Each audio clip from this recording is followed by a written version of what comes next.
اللهم إني أسألك علما نافعا.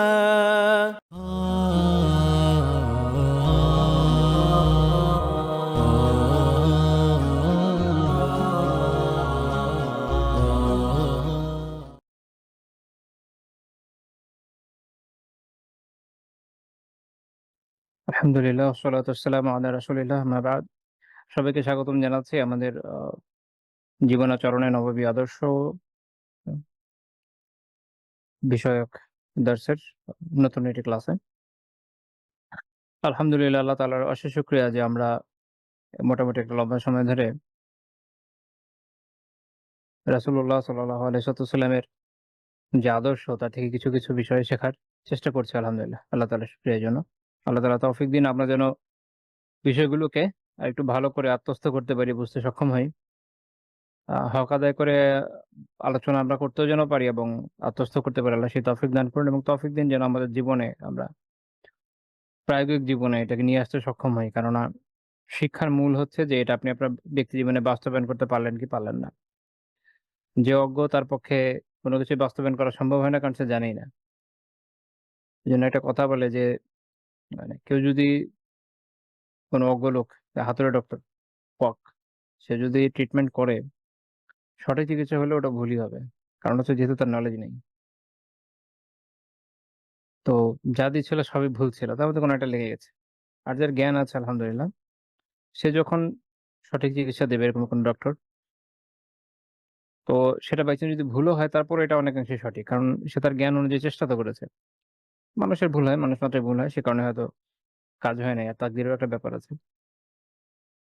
তো মূল কথা হচ্ছে এখানে যে নলেজ, জ্ঞানের যে গুরুত্ব, জ্ঞানের যে ইম্পোর্টেন্স আমাদের জীবনে, এটা আমাদের আগে বুঝতে হবে যে এইজন্য ব্যক্তি জীবনকেও সুন্নাহ অনুযায়ী আল্লাহ রাসূলের আদর্শ অনুযায়ী ঢেলে সাজানোর জন্য দরকার আগে জ্ঞান।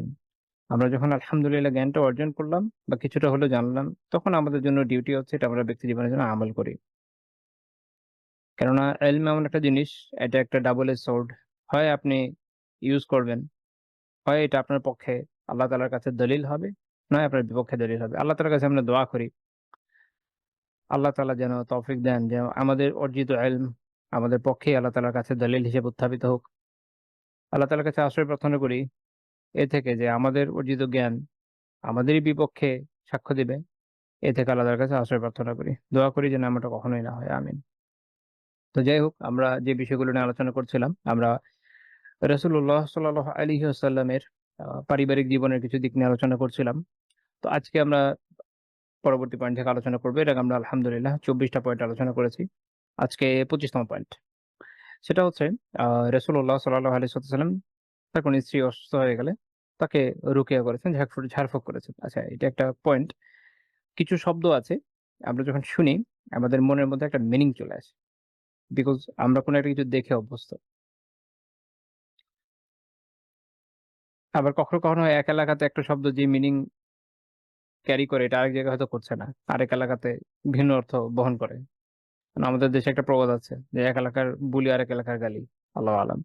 তো এরকম হয়।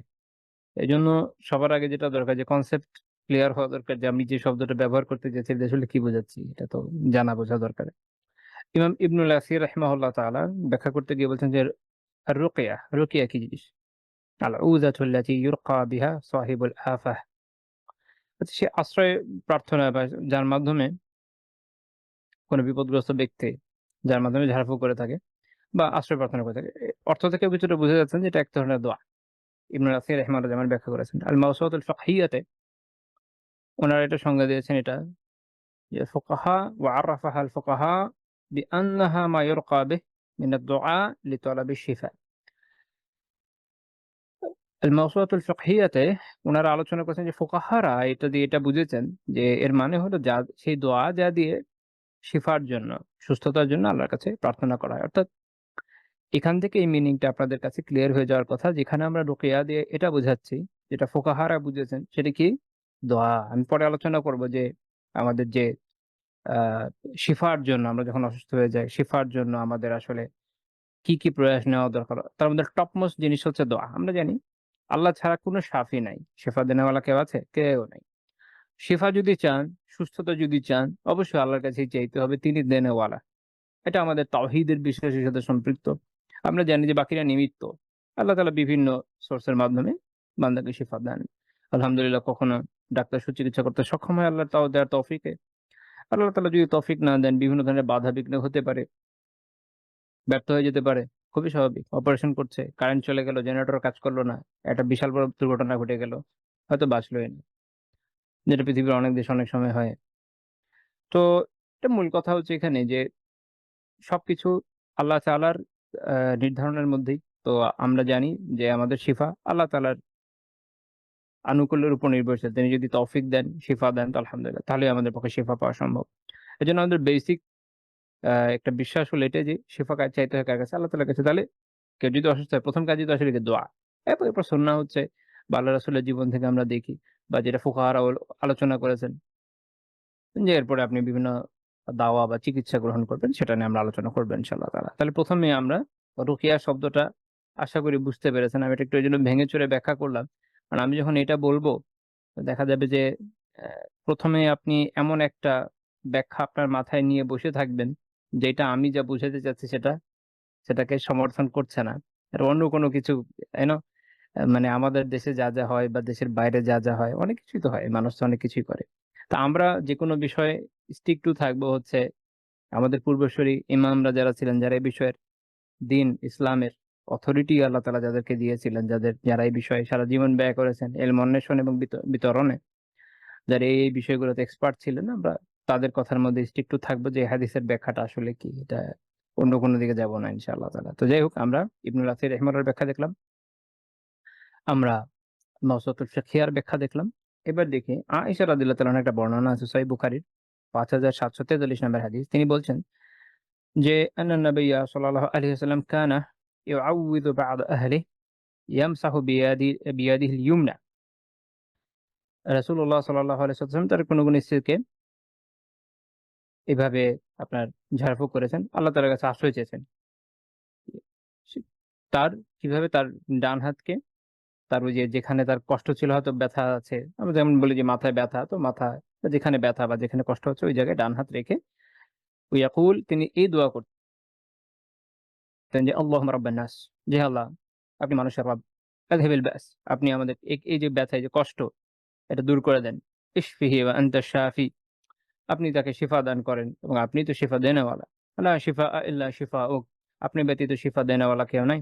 শিফা আল্লাহ ইউগাদিরু সাকামা, এমনভাবে শিফা দেন যেন এই রোগ আর কখনো ফেরত না আসে।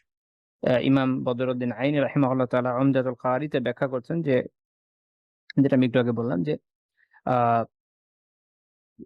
আয়েশা রাদিয়াল্লাহু তাআলা যেমন বলছেন যে ইয়ামসাহু বিয়াদিহিল ইয়ুমনা, এর মানে হচ্ছে এই যে তিনি যেখানে ব্যথার জায়গা ওখানে ডান হাত রাখলেন। এটা কি হিসেবে ইমাম তাবারী রাহমাতুল্লাহ আলাইহি বলছেন, ইমাম তাবারী, ইবনে জারীর আত-তাবারী, হুয়া আলা তরিকি তাফাউল লিজাওয়ালি যালিকাল ওয়াজা।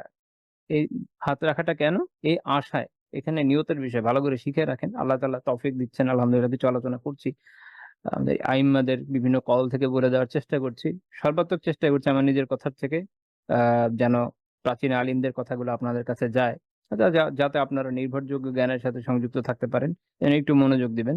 যে এই আশায় আলা তরিকি তাফাউল লিজাওয়ালি যালিকাল ওয়াজা, এই ব্যথাটা যেন দূর হয়ে যায়, এই আশায় এইভাবে দোয়া করা। অর্থাৎ আপনার নিয়ত এটাই, এই যে হাত রাখলেন, এই যে ঝাড়ফুঁক করছেন, এই যে দোয়াটা করছেন, বেসিক্যালি কি করছেন? দোয়া করছেন। এই আশায় যেন এই কষ্টটা দূর হয়ে যায়। ইবনুল কাইয়্যিম রাহিমাহুল্লাহ তাআলা আত-তিব্বুন নাওয়াবীতে, এটা বেসিক্যালি জাদুল মাদের একটা পার্ট। জাদুল মাদে আসলে তিনি এটা কি বলছেন? এটার অন্তর্নিহিত গুরুত্ব, এই দোয়াটার একটা চমৎকার গুরুত্ব নিয়ে আলোচনা করেছেন। যে ফাফি হাযিহির রুকয়াতি তাওয়াসসুলুন ইলাল্লাহি বিকামালি রুবুবিয়্যাতিহি ওয়া কামালি রাহমাতিহি বিশ-শিফা ওয়া আন্নাহু ওয়াহদাহু আশ-শাফি ওয়া আন্নাহু লা শিফাআ ইল্লা শিফাউহু فتضمنت التوسل إليه بتوحيده وإحسانه وربوبيته سبحان الله العظيم وبحمده। তিনি বলছেন যে এই যে রোকেয়া, এই যে ঝাড়ফুঁক, এই যে দোয়া, বেসিক্যালি কি বললাম যে এটা হচ্ছে দোয়া। এই আকাঙ্ক্ষা যেন আল্লাহ তাআলা শিফা দেন। এই দোয়াতে কি আছে? তাওয়াসসুল ইলাল্লাহি তাআলা বিকামালি রুবুবিয়্যাতিহি, আল্লাহ তাআলার যে রুবুবিয়াতের পরিপূর্ণতা, তার মাধ্যমে এখানে এই ওসিলায় এই রুকিয়া করা হচ্ছে, এই ওসিলায় দোয়া করা হচ্ছে। তার শিফা দেওয়ার, তার এই ক্ষেত্রে তার যে রহমত, তার পরিপূর্ণতার ওসিলায় দোয়া করা হচ্ছে। তা আল্লাহ তাআলা আমরা জানি কি ওসিলা, যেসব ওসিলায় দোয়া করা বৈধ তার মধ্যে রয়েছে আল্লাহ আযজা ওয়া জাল্লার সুন্দর সুন্দর নাম ও গুণাবলী। এখানে আমরা দেখলাম কি আল্লাহ রাসূল কি বলছেন, আনতা শাফি, যে আপনিই তো শিফা দেনেওয়ালা। এবং এটা আল্লাহ রাসূল এরপর ব্যাখ্যা করছেন যে কোন পর্যায়ে, এখানে কোনো শরীক কিন্তু নাই আল্লাহ তাআলার। আল্লাহ তাআলা এখানেও লা শারীক।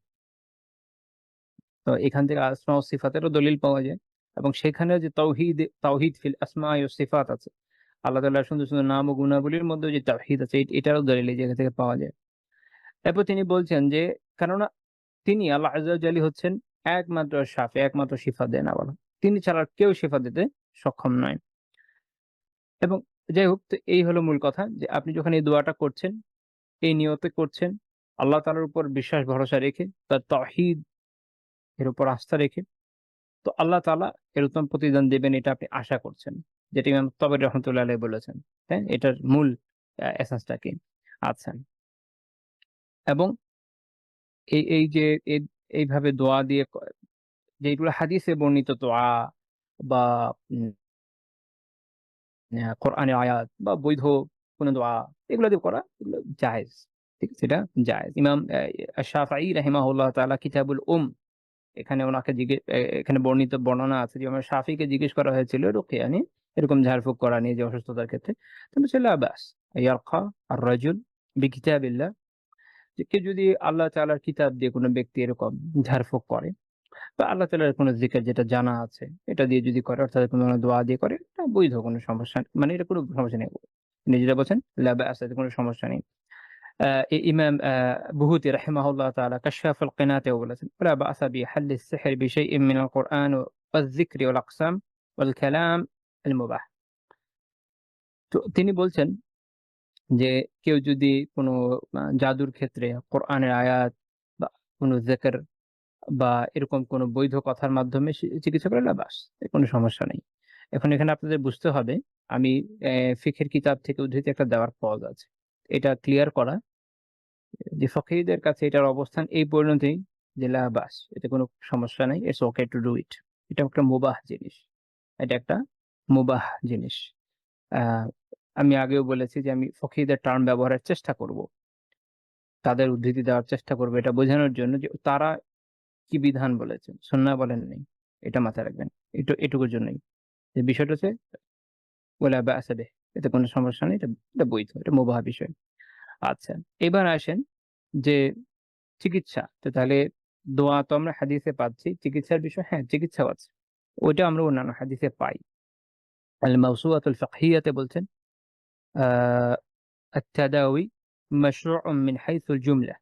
এক কথায় চিকিৎসা গ্রহণ করা বা যে সাধারণ চিকিৎসা গ্রহণ করা এটা বৈধ। এটা কি? এটা হচ্ছে মাশরু', এটা শরঈ বিধানের মধ্যে পড়ে। শরিয়ার বিধান আছে এ বিষয়ে। এটা আমরা হাদিসে দেখি যে রাসূলুল্লাহ সাল্লাল্লাহু আলাইহি ওয়াসাল্লাম বলছেন যে ইন্নাল্লাহা আনজালাদ দা ওয়াদ দাওয়া। নিশ্চয়ই আল্লাহ তাআলাই রোগ নাজিল করেছেন। তিনি এই রোগের প্রতিষেধক বা চিকিৎসা নাজিল করেছেন।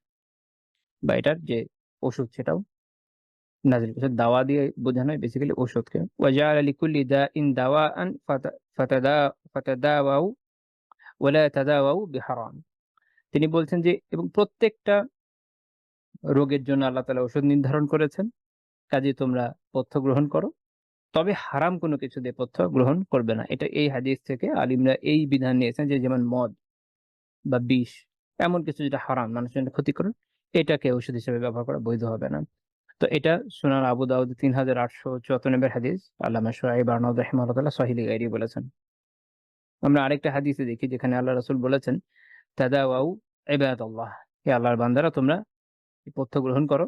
ফাইন্নাল্লাহ আযজা ওয়া জাল্লা লাম ইউনাজ্জিল দাআন ইল্লা আনজালা মাআহু শিফাআন ইল্লা আল মাউত ওয়াল হারাম। যে আল্লাহ আযজা ওয়া জাল এমন কোন ওষুধ, এমন কোন রোগ নাজিল করেন নাই যেটা তিনি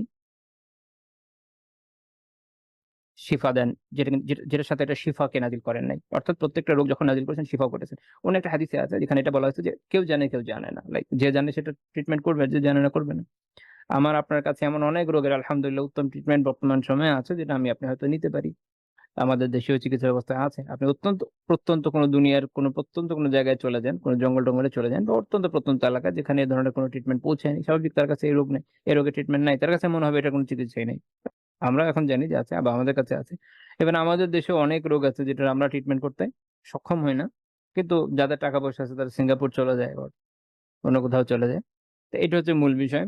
আরো অনেক বিষয় আছে যেটা হয়তো দুনিয়াতে এখনো কেউ আবিষ্কার করে নাই। কিন্তু আল্লাহ রাসূল আমাদের জানিয়েছেন যে রোগ এসছে তার দাওয়াও আছে। হয়তো আগে বা পরে বের হবে। একসময় প্লেগ দুনিয়া জুড়ে মানুষকে শেষ করে দিত। সেই প্লেগের প্রতিষেধক আছে। আরো অনেক রোগ আছে যেগুলো শত, শত হাজার বছর পরে এটার প্রতিষেধক হয়েছে। প্রতিষেধক আছে। আল্লাহ তাআলার প্রতিষেধক যে নাজিল করেছেন এটাই হাদিস থেকে জানা গেল। আচ্ছা, ২ টাই তিনি বলছেন যে ২ টা ছাড়া ইল্লাল মাউত ওয়াল হারাম। একটা হচ্ছে মৃত্যু, একটা হচ্ছে বার্ধক্য। মৃত্যু আসবেই, বার্ধক্যও আসবে। আচ্ছা, এটা মুসনাদ আহমদের ১৮,৪৫৫ নম্বর হাদিস। শেখ সোহাইব রাহিমাহুল্লাহ হাদিস সহিহ বলেছেন। আচ্ছা।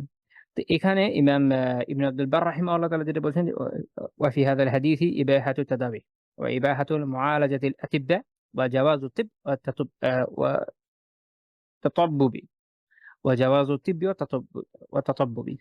রাইট। তো এখানে উনি বলছেন ইমাম ইবনে আব্দুল বার রাহিমাহুল্লাহ তাআলা যে এই হাদিসে এই বিষয়ে বৈধতা রয়েছে যে চিকিৎসা তাদাউই যে আপনার পথ্য এটাকে গ্রহণ করা বৈধ এবং যারা আতিব্বা আই মিন ডক্টরস তাদের থেকে চিকিৎসা গ্রহণ করা, এলাজ গ্রহণ করা এটা বৈধ। তো এটার এই বৈধতা এখানে পাওয়া যায়। একই রকম ইমাম মারদাবি রাহিমাহুল্লাহ আল ইনসাফে সেম ধরনের কথাই বলেছেন। এটা যাই হোক আমরা এই আলোচনা এই পর্যন্ত রাখবো ইনশাআল্লাহ তাআলা। এখন আসেন যেটা আমি বলতে চাইছি যে চিকিৎসার ক্ষেত্রে আমাদের আসলে করণীয় কি? শরিয়া আমাদের কি শিখাচ্ছে? আমরা যেটা দেখলাম যে রাসূলুল্লাহ সাল্লাল্লাহু আলাইহি ওয়াসাল্লাম যেভাবে তার স্ত্রীর মাথায় হাত রেখে বা যেখানে ব্যথা আছে এই জায়গায় হাত রেখে দোয়া করছেন। এখান থেকে বোঝা যাচ্ছে দোয়া যেটা আমরা বলছি রুকিয়া, তার মাধ্যমে আমরা চিকিৎসা করার চেষ্টা করব। ১ম কথা হচ্ছে দোয়া। কারণ আমরা জানি যে দোয়া এর কল্যাণে আল্লাহ তাআলা বান্দাকে অনেক কিছু দান করেন। আমরা যদি দোয়া না করি তাহলে তো পাবো না। তো আমাদের অবশ্যই দোয়া করতে হবে। প্রচুর দোয়া করতে হবে। যেকোনো সময় অসুস্থতা হোক, জীবনের যেকোনো প্রয়োজন হোক, দোয়া করতে হবে প্রচুর। যতটুকু করা সম্ভব একজন বান্দার পক্ষে। এবং দোয়া করার জন্য সবসময় যে আপনার জায়নামাজে বসেই করতে হবে এরকম না। মনে রাখবেন যে আপনি যখন উঠতে বসতে দোয়া করছেন, মনে দোয়া করছেন, আল্লাহ সবই শুনছেন। আল্লাহ এগুলোও শোনেন। বাট একটা আদবের বিষয় আছে। তো সর্বাধিক উত্তম হচ্ছে এরকম যে আপনি একদম পাক পবিত্র আল্লাহর কাছে দোয়া করলেন। আমরা জানি যে ২ রাকাত সালাত আদায় করে যখন আল্লাহর কাছে চাওয়া হয়, এটা কবুল হওয়ার সম্ভাবনা বেড়ে যায়। তো আপনি এভাবে দোয়া করেন। অথবা আ এরপরে দেখা গেল যে অন্যান্য সময়ে আপনি দোয়া করতেই থাকেন। তো এই ১ম কথা হচ্ছে দোয়া এবং অবশ্যই আ এই বিষয়ক যে আ দোয়াগুলো হাদিসে আছে একটু আগে যেমন একটা দোয়া পড়লাম, আরো কিছু দোয়া পাওয়া যায়। এই দোয়াগুলোকে মুখস্থ করুন, এগুলোর উপর আমল করুন। এটা গুরুত্বপূর্ণ। এরপরে হচ্ছে যেটা আমরা এর পিছনে আলোচনা দেখলাম যে চিকিৎসা। ৩য় আরেকটা জিনিস এখানে কাজে আসবে। দোয়া করা, চিকিৎসা নেওয়া। ৩য় একটা জিনিস হচ্ছে সাদাকা। ৩য় জিনিসটা কি? সাদাকা। সাদাকার মাধ্যমে চিকিৎসা করা। রাসূলুল্লাহ সাল্লাল্লাহু আলাইহি ওয়াসাল্লাম থেকে বর্ণিত একটা হাদিস আছে যে দাউ মারদাকুম বিসসাদাকাহ। তোমরা তোমাদের যে অসুস্থ লোকেরা আছে এদেরকে সাদাকার মাধ্যমে চিকিৎসা করাও। ইমাম বাইহাকী রাহিমাহুল্লাহ আস-সুনানুল কুবরার উল্লেখ করেছেন। আস-সুনানুল কুবরার ৬৫৯৩ নম্বর হাদিস। আ তো শেখ আলবানী রাহিমাহুল্লাহ এটাকে হাসান লিগাইরি বলেছেন সহিহুত তারগিবে ৭৪০ নম্বর হাদিস হিসেবে। তো এখান থেকে আমরা একটা গুরুত্বপূর্ণ শিক্ষার উপকরণ পাই। সেটা হচ্ছে যে চিকিৎসার জন্য সদাকা খুবই গুরুত্বপূর্ণ। একে তো সদাকা মানুষের বিভিন্ন বিপদে ৭০ টার বেশি দরজাকে বন্ধ করে দেয় যেটা হাদিসে এসছে এবং আল্লাহ তাআলাকে সন্তুষ্ট করে। আর আল্লাহ তাআলা যদি সন্তুষ্ট হয় আপনার বিপদের দরজা বন্ধ হয় এমনিতেই আমাদের মুশকিলাত অনেকটা কমে যায়। তো এইজন্য সবসময় সাদাকার অভ্যাস রাখা উচিত। প্রতিদিন অল্প হলেও সাদাকা করেন। ৳৫ ৳১০ যাই হোক ডেইলি করেন। দিনে ৳১০ সাদাকা করলে মাসে ৳৩০০ র বেশি আপনি সাদাকা এমনিও করছেন না। মানে খুব আহামরি ঝকমারি সাদাকা করে ফেলছি আমরা, এরকম না। বাট এট লিস্ট আমার আলহামদুলিল্লাহ সাদাকার সাথে একটা রিলেশন তো থাকছে। এরপরে আমি বিভিন্ন অকেশনে আরো বেশি করেও করলাম, সমস্যা কি? কিন্তু আমার জন্য প্রতিদিন কিছু না কিছু সাদাকা সবসময় করা হয়। এই অভ্যাসটা আমাদের গড়ে তোলা উচিত। আ আ আরেকটা বিষয় হচ্ছে এখানে যে একটা হচ্ছে সাধারণভাবে সাদাকার অভ্যাস তৈরি করা। ২য় হচ্ছে যে যদি কেউ অসুস্থ থাকে এই সাদাকার মাধ্যমে চিকিৎসা করা উচিত। সাদাকা করবেন, এর উসিলায় আল্লাহ তাআলার কাছে দোয়া করবেন। আমরা জানি যে দোয়া কবুলের আরেকটি বৈধ উসিলা হচ্ছে আ বিভিন্ন নেক আমলের উসিলা দিয়ে দোয়া করা। আমরা সহিহ বুখারীর বিখ্যাত হাদিসটা জানি। তো যেখানে ৩ ব্যক্তির ঘটনা ছিল যারা পাহাড়ে গুহায় আটকে গিয়েছিল। তো যাই হোক পয়েন্ট হচ্ছে এখানে যে আপনি একটা নেক আমল করছেন, সাদাকা করছেন, একটা নেক আমল করছেন। এর উসিলায় আল্লাহ তাআলার কাছে দোয়া করবেন। তাহলে প্রথম কাজ হচ্ছে যে সাদাকার মাধ্যমে যে আল্লাহ তাআলার কাছে সবসময় সংযুক্ত থাকার একটা বিষয় হচ্ছে যেটা বলছিলাম যে যখন কেউ অসুস্থ থাকবে তখন তার জন্য এটা একটা কর্তব্যের মধ্যে পড়ে যে সে কি করবে? সাদাকা করবে। এই উদ্দেশ্যে যেন আল্লাহ তাআলা তাকে শিফা দেন। অনেক ঘটনা এরকম বিভিন্ন সময় পাওয়া যায়। আমি নিজেও কিছু পড়েছি, শুনেছি আলহামদুলিল্লাহ, যারা যখন এত ক্রিটিক্যাল অবস্থায় ছিলেন যে আ কিভাবে ঠিক হবে আল্লাহু আ'লাম। তো দেখা গেছে যে সাদাকা করেছেন আল্লাহ তাআলার উপর ভরসা করে। আলহামদুলিল্লাহ, আল্লাহ তাআলা শিফা দিয়েছেন। আপনার যদি তাকদীরে শিফা থাকে পেয়ে যাবেন ইনশাআল্লাহ। আর যদি মওত থাকে ওটা তো আর কেউ আটকাতে পারবে না। তো তাহলে এখান থেকে আমরা এটাও শিখলাম। তাহলে আমাদের যে মূল পয়েন্ট ছিল সেটা হচ্ছে যে রাসূলুল্লাহ সাল্লাল্লাহু আলাইহি ওয়াসাল্লাম কখনো তার কোন স্ত্রী অসুস্থ হলে দেখা গেছে যে তার জন্য এভাবে দোয়া করেছেন। কিভাবে করেছেন সেটা নিয়ে আমরা আলোচনা করলাম। এরপরের পয়েন্টে আসি আমরা, ২৬ নম্বর পয়েন্ট, সেটা হচ্ছে স্ত্রীর প্রতি তার সহমর্মিতা। এটা একটা খুবই গুরুত্বপূর্ণ বিষয় যে স্ত্রীদের, আমি আগেও কিছু বিষয় আলোচনা করে দেখিয়েছি যে আ রাসূলুল্লাহ সাল্লাল্লাহু আলাইহি ওয়াসাল্লাম স্ত্রীদের যথেষ্ট, আমরা এখনকার ভাষায় যেটাকে বলি যে টেক কেয়ার করা। এভাবে টেক কেয়ার করতেন বা তাদের প্রতি সহমর্মী ছিলেন, তাদের সিচুয়েশন দেখতেন, তাদের সুবিধা অসুবিধা সম্পর্কে খুব খেয়াল করতেন। এটার একটা বর্ণনা আছে যে একবার আ আই থিংক বিজয় আ সম্ভবত আপনার বিদায় হজের সময়ের ঘটনা যে সো সবাই মিলে যাচ্ছেন যখন, তো উটের উপরে সাফিয়া রাদিয়াল্লাহু তাআলা আনহা ছিলেন। তো উট খুব দ্রুত গতিতে হাঁকানো হচ্ছিল। তো তখন এটা আমি পরে আবার অন্য একটা প্রসঙ্গে আলোচনা করব, যেখানে আল্লাহ রাসূল তখন বলছেন যে কাযাক সাওকুকা বিল কাওয়ারির, যে এটা একটা আসলে একটা ইয়ের মতো, এটা আ কি বলবো, একটু রূপকার্থের মধ্যে পড়ে যায় যে আ যে তোমার যে পণ্য আছে এটা তো হচ্ছে কাঁচের, অর্থাৎ নারীকে কাঁচের সাথে তুলনা করেছেন। কারণ তারা এরকম কোমল, যে খুব সতর্কতার সাথে তাদেরকে ট্রিট করা জরুরি। কেননা কাঁচ, যেমন আপনি যদি উট বা যেকোনো গাড়ির মধ্যে যদি কাঁচ থাকে, এটা যদি এরকম ধাম ধাম চলতে থাকলে ভেঙে টুকরো হয়ে যাবে কাঁচের জিনিসপত্র। তো আল্লাহ তাআলা নারীদেরও ফিতরাত এরকম দিয়েছেন যে তারা নমনীয়। তাদেরকে নিয়ে যদি অতি দ্রুততার সাথে, আপনারা দেখবেন যে উট অনেক হেলে দুলে চলে। এটা যদি আরো স্পিডে চলে এটা অনেক কষ্টকর। আ এখনকার সময় আসলে মানুষের তো উট ঘোড়া এগুলোতে চড়ার অভ্যাস খুব কম। আমি শখ করে ২-১ বার ঘোড়ায় উঠেছি জীবনে। আ একবার আমি খুব বড়সড় একটা ঘোড়ায় উঠেছিলাম। বেশ ভালো বড়। তখন আমি বুঝেছি যে আরে সুবহানাল্লাহ। আমাদের দেশে টাট্টু ঘোড়া না, মোটামুটি বেশ বড়সড় ঘোড়া। তো তখন আমি বুঝেছি যে ওঠা আমার কম্ম না। আর আমি নিজেকে এত দুর্বল মনে হয়েছে। ঠিক আছে? যেভাবে এভাবে উঠে নামে লাফায়, শরীরের তো সাইজ হয়ে গেছে একবারে, জয়েন্টে ব্যথা হওয়ার মতো অবস্থা। তো খুব বেশিক্ষণ উঠেছি এরকমও না। আমি চালাতে পারিনি। সাথে যেহেতু লোকও ছিল আলহামদুলিল্লাহ। নয়তো তো পড়েই যেতাম। খের প্র্যাকটিস একসময় মানুষকে পারফেক্ট বানায় দেয়। সেটা আলাদা বিষয়। চালাতে থাকলে হয়তো একসময় শিখে যেতাম। এখন আমি এটা জাস্ট একটা নিজের ইয়ে থেকে, অভিজ্ঞতা থেকে বললাম যে এই ধরনের বাহনগুলো কিরকম হয়। তো উট অত্যন্ত আরো বেশি নড়ে আরকি। তো সেখানে যদি নারীরা থাকে, স্বাভাবিক যে তাদের খুব কষ্ট হয়। যেমনিতে আমরা আমাদের নিজেদের ব্যক্তিগত এক্সপেরিয়েন্স থেকে যেমন দেখেছি যে উঁচা-নিচা ভাঙা-টাঙ্গা রোডের মধ্যে আমরা তো আলহামদুলিল্লাহ খুব রাফলি-টাফলি চলে যেতে পারি। সাদা হালিয়া থাকলে তাদের বেশ কষ্ট হয়ে যায়। এটা আমি আমার নিজের এক্সপেরিয়েন্স থেকে জানি। আই হোপ যে আপনারাও জানেন। তো এটা খুব গুরুত্বপূর্ণ বিষয় যে অনেক মানুষ আছেন যারা এটা খেয়াল করেন না যে তারা আলিয়া, যে তার সাথে একসাথে বাহনে আছে। সে কিভাবে যাচ্ছে, তার কি অবস্থা, ঝাঁকি-টাকিতে তার কষ্ট হচ্ছে কিনা, বা তাকে কোন ধরনের যানবাহনে আপনি নিবেন সেটা তার জন্য ঠিক আছে কিনা, তার জন্য কষ্টদায়ক হয়ে যায় কিনা, এটা অনেকে খেয়াল করেন না। নিজের সুবিধাটা নিয়ে বেশি বিজি থাকে। অনেক বিষয়ে অনেক ধরনের ফ্যাক্টর সেখানে কাজ করে। কিন্তু আমরা আল্লাহ রাসূলের জীবনে একটু ভিন্নটাই দেখি যে তিনি এটা খেয়াল করছেন যে উটগুলো যদি খুব দ্রুত হাঁকানো হয়, তার স্ত্রী যিনি বা যারা উটের উপর আছেন তাদের কষ্ট হয়ে যাবে। এবং তিনি সতর্ক করে দিচ্ছেন যে কাঁচের কাঁচের মতো এটা বুঝিয়ে। এ এটা একটা উপমা দিয়েছেন এটা বোঝানোর জন্য যে কাঁচ যেভাবে তুমি খুব সতর্কতার সাথে হ্যান্ডেল করো, তোমার কিন্তু এই উটগুলোকে এভাবে হ্যান্ডেল করতে হবে যেন এর আরোহীদের কষ্ট না হয়। এটা সুবহানাল্লাহ বিশাল ব্যাপার। কারণ আমি এর আগেও বলেছি যে রাসূলুল্লাহ সাল্লাল্লাহু আলাইহি ওয়াসাল্লাম যখন যেতেন, তিনি একা তো আর যেতেন না, বিশাল বাহিনী নিয়ে বিভিন্ন জায়গায় গিয়েছেন। এবং এখানে শত এবং বিশেষ করে যদি আপনার বিদায় হজের সময় চিন্তা যদি করেন, সুবিশাল ফোর্স, অনেক মানুষ। আমি তো সেনাবাহিনী হিসেবে বলিনি, জাস্ট ফোর্স বলতে বোঝাচ্ছে যে একটা বিশাল লটবহর বলে বাংলায়, ওইভাবে আরকি। কিন্তু ওই শব্দটা খুব অদ্ভুত লাগে। আপনি ক্যারাভান বলতে পারেন, বিশাল ক্যারাভান। এত বড় একটা ক্যারাভানকে একটা গতির একটা নির্দিষ্ট ইয়ে থাকে, একটা টার্গেট থাকে। আমি এই স্পিডে যাবো। কিন্তু স্ত্রীর প্রতি খেয়াল করে উনি চেষ্টা করছেন যেন এটা কমিয়ে দেওয়া যায়। এবং তার নির্দেশ অনুযায়ী সেভাবে হয়েছে।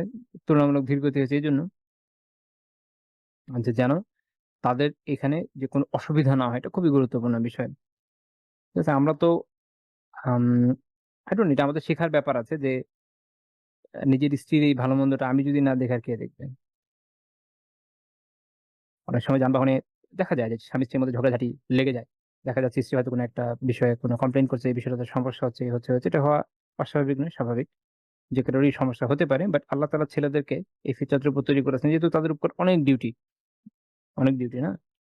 তাকে চাকরি-বাকরি, ব্যবসা-বাণিজ্য সবকিছু করতে হবে, পরিবার চালাতে হবে। তাকে এভাবে বানানো হয়েছে। এজন্য ছেলেরা মোটামুটি দুনিয়ার যেকোনো জায়গায় সেট হয়ে যায়। আমি আমার নিজের জীবন থেকে জানি, আমি বলি জাস্ট একটা অভিজ্ঞতা শেয়ার করার জন্য। আমি আ মোটামুটি একদম মানে মধ্যবিত্ত ধরনের পরিবারের ছেলে। এবং পড়াশোনা এমন একটা কলেজে আমি করেছি, স্কুল অ্যান্ড কলেজ। আমার এসএসসি আর এইচএসসি এমন একটা জায়গায় যেখানে আমাদের প্রতি বেলায় সরি প্রত্যেক শিফটে ২ বার বাথরুম দেওয়া হতো।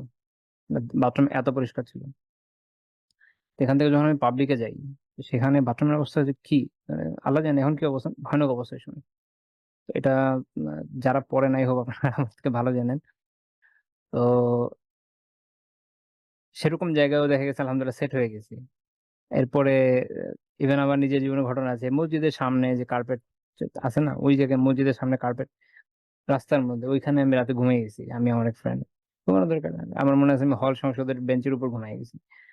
আ এইটা আসলে আমায় মানে এর আগে কখনো তার জীবনে করিনি। এটা আমি একটা উদাহরণ হিসেবে বললাম এইজন্য যে আল্লাহ তাআলা ছেলেদেরকে এই ফিতরাতটা দিয়েছেন যে they can fit, এটা তাদের জন্য সহজ। যেটা একটা মেয়ের জন্য খুব টাফ। বিষয়টা নিরাপত্তার বিষয় শুধু না। এটা রুচির বিষয় আছে। আল্লাহ তাআলা তাদেরকে অনেক অ্যা উত্তম রুচি দিয়ে তৈরি করেছে এই হিসাবে যে যেন সংসারটা সুন্দর থাকে। তারা যদি এরকম রুচির মতো হতো যে দুনিয়ার যেকোনো জায়গায় ফিট হয়ে যায় মুশকিল। দেখবেন যে বাসা অগোছালো থাকবে, ময়লা থাকবে, তার ঠিক করতে মন চাইবে না। ইউজুয়ালি মেয়েরা এরকম হয় না। তো আমি যা করি যে ইয়েতে আবার ব্যাক করি। তো তাহলে দেখেন যে এটা খেয়াল রাখা দরকার যে ওয়াইফের সাথে কোথাও যাচ্ছেন, এটা খেয়াল রাখা দরকার যে তার অসুবিধা হচ্ছে কিনা। এটা যদি আমার ওয়াইফ এটা খেয়াল না রাখে আরেকজন রেখে দিবেন। এটা আমারই রাখতে হবে। আচ্ছা। এবং এটা আমরা আল্লাহ রাসূলের জীবন থেকে শিখেছি। তিনি এভাবে খেয়াল রেখেছেন সাল্লাল্লাহু আলাইহি ওয়াসাল্লাম। এবং এই সফরে দেখা যায় যে সফিয়া রাদিয়াল্লাহু তাআলা আনহা যে উট ছিল, বেশ সুন্দর একটা উট ছিল। তো এটা হাঁটু গেড়ে বসে পড়ল। তো এতে সাফিয়া রাদিয়াল্লাহু আনহা খুব দুঃখ পেলেন। মানে উনি খুব পছন্দ করতেন উটটা। খুব সুন্দর ছিল। আমার খুব পছন্দের ছিল। হাঁটু গেড়ে বসে পড়েছে এত ব্যথায় বা কষ্টে। তো এটা খবর পেয়ে আল্লাহ রাসূল চলে আসছে। কারণ উনি কেঁদে দিয়েছেন। বর্ণনায় আছে যে ফাবাকাত। উনি কান্নাকাটি শুরু করেছেন, কেঁদে দিয়েছেন। মানুষের আল্লাহ তাআলা নারীদেরকে ইমোশন দিয়েছেন, অনেক ইমোশন দিয়েই তাদের তৈরি করা হয়েছে। কাজ আছে স্বামীর তার যে যত্ন নিবে, সন্তানের যে যত্ন নিবে এটার জন্য ইমোশনস দরকার, লট অফ ইমোশনস। এটা ইমোশন লেস হলে এটা আপনি করতে পারবেন না। আল্লাহ তাআলা যার যেটা দরকার তাকে সেটাই দিয়েছেন। তো কেঁদে দিয়েছেন। আল্লাহ রাসূল কি করেন? সাথে, সাথে খবর পেয়ে চলে আসলেন। এটা খুব গুরুত্বপূর্ণ যে ওয়াইফ এরকম একটা সিচুয়েশন এ পড়েছে, আমি চলে আসছি। তার খবর নেওয়ার জন্য। এবং বর্ণনাকারী বলছেন যে ফাজআলা ইয়ামাসাহ দুমুআহা বিয়াদিহি, এরপর তিনি নিজের হাতে সফিয়া রাদিয়াল্লাহু তাআলা আনহার যে কান্না এটা মুছে দিয়েছেন। সুবহানাল্লাহ। তো আমি মাঝে, মাঝে একটা কথা বলি, সেটা হলো আল্লাহ রাসূলের জীবনী যখন পড়বেন আপনাকে ওই সময়ের কনটেক্সট সামনে রেখে বুঝতে হবে। আমরা এমন একটা সময়ে আলোচনা করছি যখন দেখেন একটা হচ্ছে যে পুরুষদের মধ্যে রাফ-টাফ এই যে বৈশিষ্ট্যটা আল্লাহ দিয়ে রেখেছেন। যাদের মধ্যে এটা নাই তাদের পক্ষে অনেক কিছু করা সম্ভব না। এজন্য সবাই মিলিটারিতে যেতে পারে না। অথচ সাহাবীরা সবাই মিলিটারি ছিলেন। তাই না? এক হিসাবে। এটা আমি এই হিসাবে বললাম যে সবাই যুদ্ধের জন্য রেডি। পৃথিবীতে কিছু নেশন আছে যেগুলো হচ্ছে একটা মিলিটারাইজড নেশন। যেমন চায়না, যেমন ইসরায়েল। এরা এদের সকল নাগরিককে মিলিটারি ট্রেন বাধ্যতামূলক রাখে এবং একটা সার্টেন টাইম তাদেরকে ওখানে সার্ভিস দিয়ে আসতে হয়। এবং পরে তারা রিজার্ভ ফোর্স হিসাবে সবসময় থাকে, ফিট থাকে। তো এটা বেসিক্যালি কিন্তু ইসলামের শিক্ষার ভিতরেই আপনি পাবেন। সাহাবীদের জীবনে এটা পাবেন। I don't know আমরা হারায় ফেললাম কিভাবে? বাট আমরা হারায় ফেলছি। এখন পয়েন্ট হলো যেটা যে তো রাফ অ্যান্ড টাফ থাকা এটা একটা বিষয়। আরেকটা বিষয় হচ্ছে যে কর্কশ থাকা। এরকম যে কারো প্রতি স্নেহ, মায়া, মমতা ফিল না করা। আরবদের যে বেদুইন কমিউনিটি ছিল, আমরা বিভিন্ন বর্ণনায় দেখি যে উনাদের ইয়েগুলা ফিলিংস গুলা কিরকম যে উনারা এই বিষয়গুলোকে পজিটিভলি নিতেন না। ওই সময় এরকম একটা অবস্থা ছিল যে মানুষ ম্যানলিনেস দিয়ে এটাও বুঝতো যে লাইক দিলাম না পাত্তা টাইপের। মানে সব বিষয়টা আসলে এমন হওয়া যাবে না। বরং স্ত্রীর ক্ষেত্রে আমরা দেখি যে ঐরকম একটা সময়ে রাসূলুল্লাহ সাল্লাল্লাহু আলাইহি ওয়াসাল্লাম তার স্ত্রীদের যেভাবে টেক কেয়ার নিয়েছেন এটা মানুষের চোখে পড়েছে বলেই রাবীরা এইসব বর্ণনা মনে রেখেছেন এবং পরবর্তী সময়ে পাস করেছেন। আজকে 2024 সালে এসে আমাদের কাছে বিষয়টা অদ্ভুত লাগতে পারে। আচ্ছা, সো এটার মধ্যে বিশেষত্ব কি আছে? না, আছে। আপনাকে ওই জামানা ওই সময় নিয়ে ভাবতে হবে। আপনাকে দেখতে হবে যে সময় রোমানদের মধ্যেও এই বৈশিষ্ট্য ছিল না, পার্সিকদের মধ্যেও ছিল না, দুনিয়ার কোনো জাতির মধ্যে এরকম ছিল না যে এরকম দুঃখ কষ্ট নিয়ে আপনি এইভাবে এটাকে মানে স্ত্রীর দুঃখ কষ্টের এইভাবে সহমর্মী হবেন বা তার চোখের অশ্রু মুছে দিবেন। এটা ওইরকম বৈশিষ্ট্যের মধ্যে পড়ে না। মানুষ এক ধরনের টাফ লাইফ লিড করে গেছে। এবং আমি আবার এই ক্ষেত্রে এটাও পরামর্শ দিব, আমাদের অনেক অনেক পরিচিত জনের কথাবার্তা একসময় আমি বুঝি যে ওনারা ওই সময়কার সমাজ সভ্যতা বোঝার চেষ্টা করেন হলিউডের মুভি থেকে। মনে রাখবেন যে এক্ষেত্রে আপনি সবচেয়ে বড় ধোঁকা খেয়ে যাবেন। হ্যাঁ, তারা খুব কাছাকাছি সময়ে পার্ল হারবারের মতো একটা গুরুত্বপূর্ণ ঘটনা নিয়েও একটা ফালতু জিনিস বানিয়েছে, যেখানে আহ বিপুল পরিমাণে ঐতিহাসিক অসততা রয়েছে। তো এদের কোনো কাজ বিশ্বাসযোগ্য না, ওগুলাকে কখনোই পাত্তা দিবেন না। ইতিহাস পড়বেন ইতিহাসের বই থেকে, তাহলে না কিছু জানবেন যে ওই সময়কার সোসাইটি কিভাবে চলতো। তো যাই হোক, ওই সময়কার খেয়াল যখন করবেন তখন বুঝতে পারবেন যে সেরকম সময় আল্লাহ রাসূল যেভাবে স্ত্রীকে আহ খেয়াল করেছেন বা তাদের সুবিধা অসুবিধাগুলো দেখেছেন, এটা খুবই গুরুত্বপূর্ণ যে এভাবে স্ত্রীর প্রতি সহমর্মী হওয়া, তার সমব্যথী হওয়া, কষ্ট পেয়েছে সান্ত্বনা দেওয়া, আহ যে হ্যাঁ তুমি কষ্ট পেয়েছো। এখানে একটা গুরুত্বপূর্ণ বিষয়, আমরা অনেক আমাদের মধ্যে কষ্টর ক্ষেত্রে সহানুভূতিদের কয়েক ধরনের পদ্ধতি আছে। এক হচ্ছে, আচ্ছা এটা কোনো ব্যাপারই না, তাচ্ছিল্য করা, ইগনোর করা। এটা খুব খারাপ। মানুষের মন থেকে ইগনোরেন্সের মাধ্যমে কোনো কিছু আসলে যায় না, ওটা ভিতরে বসে থাকে, একসময় বের হয়ে আসে। আর আরেকটা হচ্ছে যে স্বীকার করা, হ্যাঁ তুমি কষ্টটা পেয়েছো, আসলে এটা একটা কষ্টের বিষয়, আসলে আমরা মিলেমিশে এটা সমাধানের চেষ্টা করি। এটা হচ্ছে পজিটিভ বিষয়। এখন আপনি যদি আল্লাহ রাসূলের জীবনীতে দেখেন, এই জিনিসটা দেখবেন, মানে ইগনোরেন্স জিনিসটা পাবেন না। তিনি এটা একসেপ্ট করছেন সিচুয়েশন এবং এটার সলিউশন দিচ্ছেন। আমি এখনকার সময়ে সাইকোলজি বই মাঝে মাঝে পড়ি, আমি তো সাইকোলজি লোক না, বাট বিভিন্ন সময় যখন বিভিন্ন লেখা-টেখা আসে, এই ধরনের লেখাগুলো পড়ি, ভালোই লাগে। ভালো তো। আমি এখন যে জিনিসটা পড়ছি এটা যদিও আমি সাইকোলজি থেকে পড়ি নাই, বাট আমি এটা হাদিসে পড়েছি। আমি আল্লাহ রাসূলের জীবনী থেকে দেখেছি, তার সিরাত থেকে দেখেছি। তো তো দেখছি যে ওকে, আপনারা এখন এটা আবিষ্কার করেছেন, বাট আমরা যখন এটা সিরাত পড়ি এই জিনিসটা আমরা ফিল করি। হয়তো আমরা এভাবে টার্ম দিই না যে এটার এই টার্ম, এটা একটা গালভরা একটা নাম, এটা ওটা, বাট উই ফিল ইট। এবং যারা সিরা অনুযায়ী জীবনকে গঠনের চেষ্টা করেন তারা তো অবশ্যই এটা এই অনুযায়ী জীবনকে সাজানোর চেষ্টা করেই থাকবেন। তো যে হাদিসটা মাত্র উল্লেখ করলাম, এটা মুসনাদ আহমদের 26,866 নম্বর হাদিস, শেখ আলবানী রাহিমাহুল্লাহ তাআলা সিলসিলায় 3,205 নম্বর হাদিস হিসেবে উনি ওখানে বলছেন যে এটার রিজাল যারা, এটা সেখা, সহিহ মুসলিমের রিজাল একজন রাবী ছাড়া, সুমাইয়া। তো তার ব্যাপারে ইবনে হাজার রাহমাতুল্লাহি আলাইহি মাকবুল মাকবুল মুনাস মাকবুলা এটা হিসাবে আর কি গ্রহণযোগ্য হিসাবে বলেছে। তো এই হিসাবে এটার অ্যাকসেপ্টেবল বর্ণনা। আচ্ছা, এবং আরেকটা খুবই গুরুত্বপূর্ণ বিষয় যে একদম বিদায় হজের সময় রাসূলুল্লাহ সাল্লাল্লাহু আলাইহি ওয়াসাল্লাম এটা বলেছেন যে আল্লাহুম্মা ইন্নী উহাররিজু হাক্কা দাঈফাইন, যে আল্লাহ আমি দুই দুর্বলের হক এর ব্যাপারে মানুষকে সতর্ক করতে নিষিদ্ধ করে দিচ্ছি। একটা হচ্ছে আল ইয়াতীম, একটা হচ্ছে ওয়াল মারআহ। এটা হচ্ছে ইয়াতীমের বিষয়, একটা হচ্ছে নারীর বিষয়। ইয়াতীম এবং নারী সমাজে এই দুইজন খুবই দুর্বল থাকে।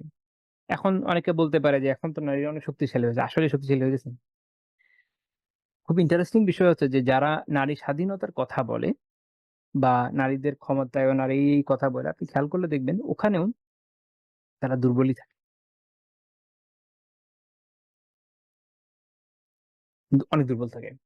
ওইখানেও তাদের যে চিন্তা ভাবনা, তাদের যে তারা যেসব শিক্ষাকে প্রচার প্রসার ঘটাইতে চায়, সেগুলো বেশি পুরুষে তৈরি করে দেয়া। ওখানেও তারা সাপোর্ট পায় হচ্ছে বিভিন্ন বড় বড় বুদ্ধিজীবী পুরুষদের। আপনি দেখবেন যে তাদের বিভিন্ন অনুষ্ঠানে চারটিখানি পুরুষ এসে বসে থাকে। যেসব পুরুষরা হচ্ছে এরকম বিভিন্ন বুদ্ধিজীবী হিসেবে প্রতিষ্ঠিত, বললেন পশ্চিমের বড় বড় পুরুষ বিলিয়নিয়ার্স, তাদের ফান্ডিং সেখানে আসে। তো এইভাবে দেখা যাচ্ছে যে সেখানেও তারা ফুললি তাদের সাপোর্টেড।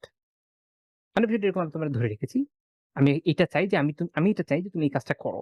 তো সে ওই কাজটা করতেছে খুশি খুশি। আসলে ওই জায়গায় সে দুর্বল, কিন্তু সেটা সে উপলব্ধি করছে না। That's the problem. ওকে। তো বাস্তবতা এখানে যে হয় একজন নারী সমাজের মধ্যে এরকম এক ধরনের দুর্বল সিচুয়েশনের মধ্যেই থাকে। যদি বলা যায় না সে খুব পাওয়ারফুল হয়েছে, সে ক্ষমতায় চলে এসেছে, তারপরে সে অনেক মানুষের এক ধরনের ক্রীড়নক অবস্থায়ও আসে। আপনি যদি খেয়াল করেন ভারতীয় খুব বিখ্যাত প্রধানমন্ত্রী ছিলেন ইন্দিরা গান্ধী।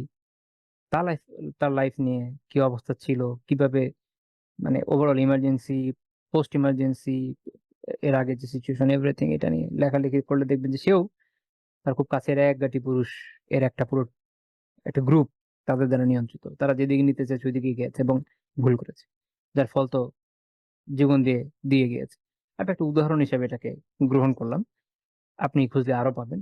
বাস্তবতা হচ্ছে এটা যে সোসাইটিকে আল্লাহ এমন ভাবে তৈরি করেছেন যে এখানে ইয়াতিমরা খুব দুর্বল থাকে।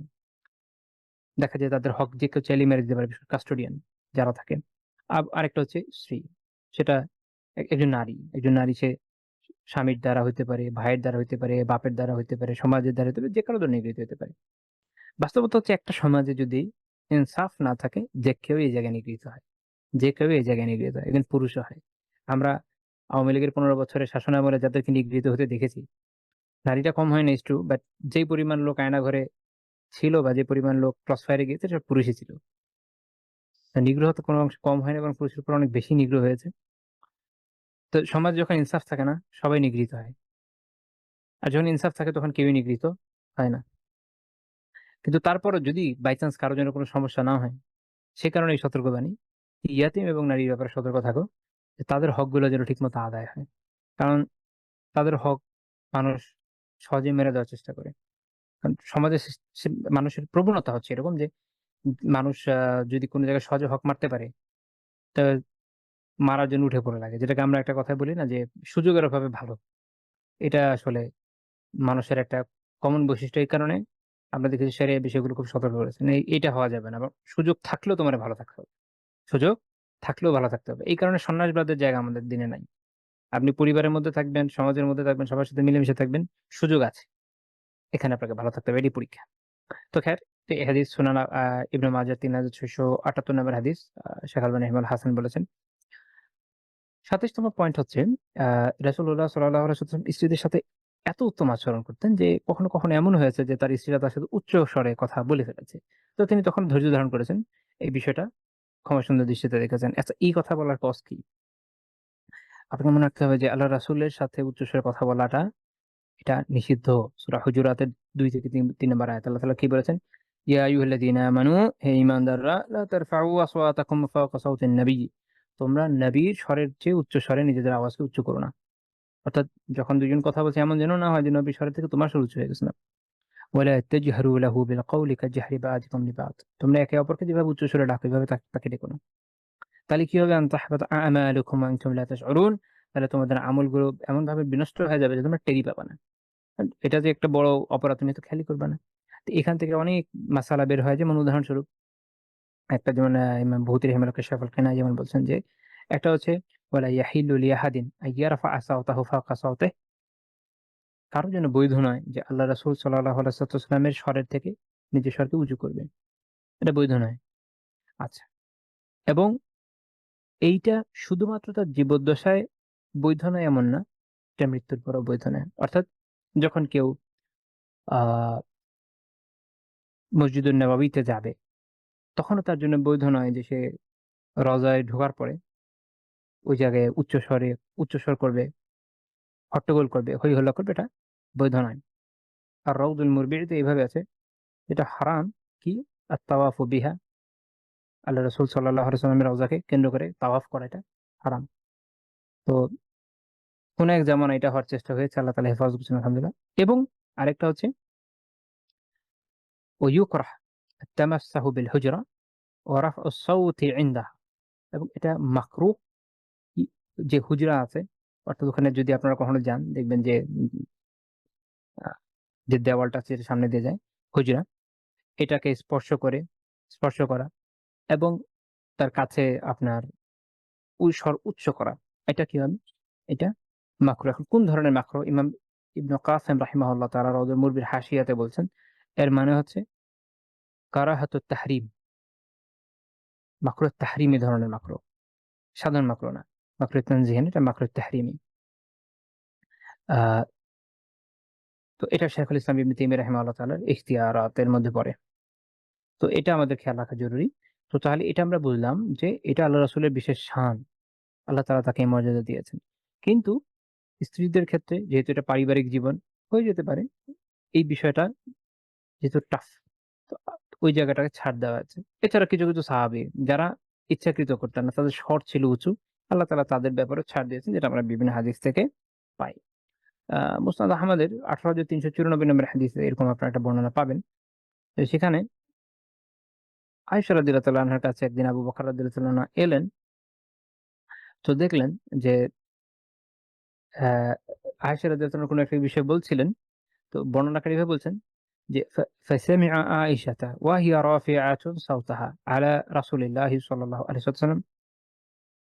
যে আয়েশা রাদিয়াল্লাহু আনহা যে কথা বলছেন তার স্বর ছিল আল্লাহ রাসূলের থেকে উঁচু। তো আবু বকর রাদিয়াল্লাহু তাআলা আসলেন। তো বললেন যে, হে উম্মে রুম্মান, আয়েশা রাদিয়াল্লাহু মায়ের নাম দিয়ে বললেন, হে উম্মে রুম্মানের বেটি, তো তুমি আল্লাহ রাসূলের সামনে আওয়াজকে উঁচু করছো? তো আবু বকর রাদিয়াল্লাহু তাআলা কি করছেন? শাসন করছেন মেয়েকে।